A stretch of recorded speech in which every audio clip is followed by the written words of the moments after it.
When we talk about complex numbers, we are talking about real numbers and imaginary numbers. So we have talked before about the fact that the square root of 25 would be 5 because 5 squared is 25. So if you take the square root of 25 and you rewrite that as the square root of 5 squared, the square root and the square would drop each other out and just leave you with 5. All right. What about a cube root? If you had the cube root of negative 27, you could rewrite negative 27 as negative 3 cubed. And again, the cube root and the cube would drop each other out and just leave you with negative 3. All right, what would be the square root of negative 25 then? Well, if you think about positive 5, 5 squared is 25. Okay, well, maybe it's negative 5. No, negative 5 squared is still 25. There is no number that you can square and get a negative. Now, you can have a number that cubed is a negative, but there is no number that when you square it, you get a negative. And so the square root of a negative number is not real. It's imaginary. And so the square root of negative 1, we're going to represent with the imaginary number I.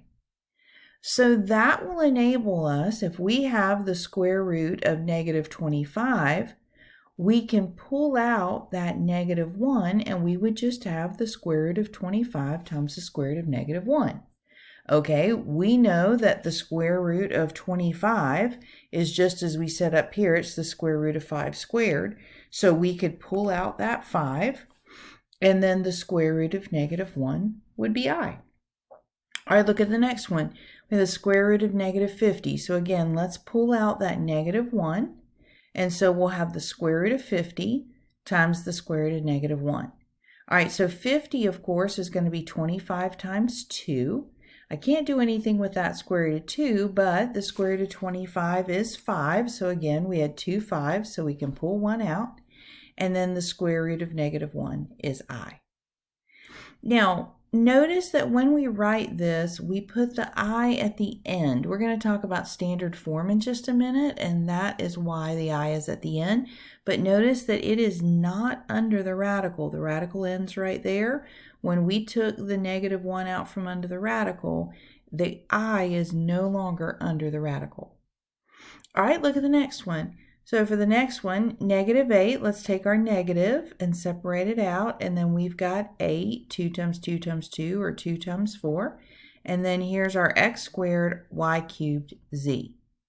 All right, so with 2 times 2 times 2, or 2 times 4, I could take out the square root of 4, and that would give me 2, and I would just have that 1, 2 left underneath. X times x, x squared. The square root of x squared would just be x, because there were 2 of them. I can take 1 out. Y times y squared. I'm going to be able to take 1 out, and I'll have 1 left underneath. And then just 1 z, so I can't take anything else out. And then the square root of negative 1 is I. So let's collect the things that are not under the radical. 2 times x times y. And then the things that are under the radical, we'll group them together. 2 times y times z. And then again, we're going to have that I at the end. It is not under the radical. It's coming at the end of our answer. All right, why again are we putting it at the end of the answer? Because that is standard form for complex numbers. In a complex number, you're going to have a real part and an imaginary part. So let's say you had something like 3 plus 2i. 3 would be the real part, and 2i would be the imaginary part. And so you can see that imaginary number I always coming at the end as we were just writing it a moment ago. All right, so look at the next one. Square root of negative 9. All right, negative 9 I know is going to be 9 times negative 1. So let's go ahead and let's move that negative 1 out on its own. So we would have the square root of 9 times the square root of negative 1. And so the square root of 9 is 3, and the square root of -1 is I. And that is in standard form because that's 0 plus 3i. All right, now that we can simplify our radicals and understand what I is, then let's look at how we can add them and subtract them. I is not a variable, but it works just like one.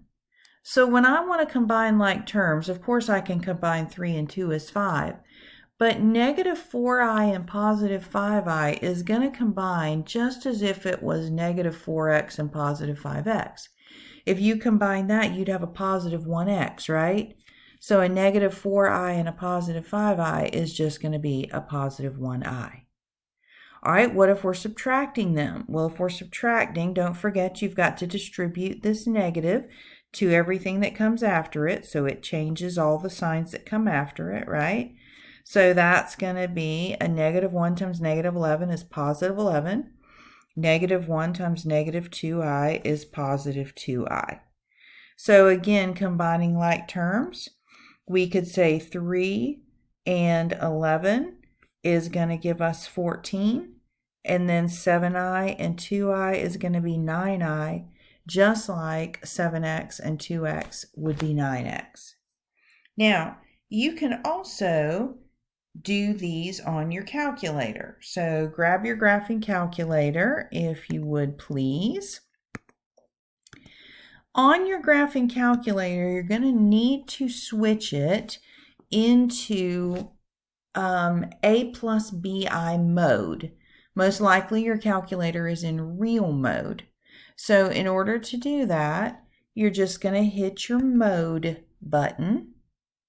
And then you'll notice right down here, yours is probably in real mode. So to get it into imaginary mode, you're just going to right arrow over to A plus BI and then hit enter. And when you do, see how the highlighting changes? All right, so now we'll be able to go back and do that same addition that we were just doing. So I'm going to go quit out of this, so second quit, to go back to my main screen.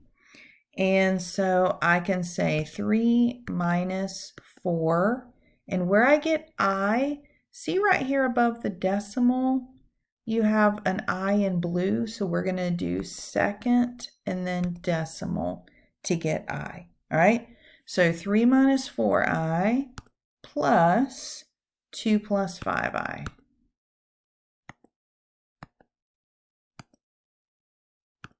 And there's that same answer that we got just a moment ago. All right, so go ahead and try the subtraction one on your calculator and see what you get. And you should, when you plug the subtraction in, you should get the same answer that we got here as well. So again, we switched our calculator from real mode to A plus BI mode, and then we were able to do that adding and subtracting on our calculator as well.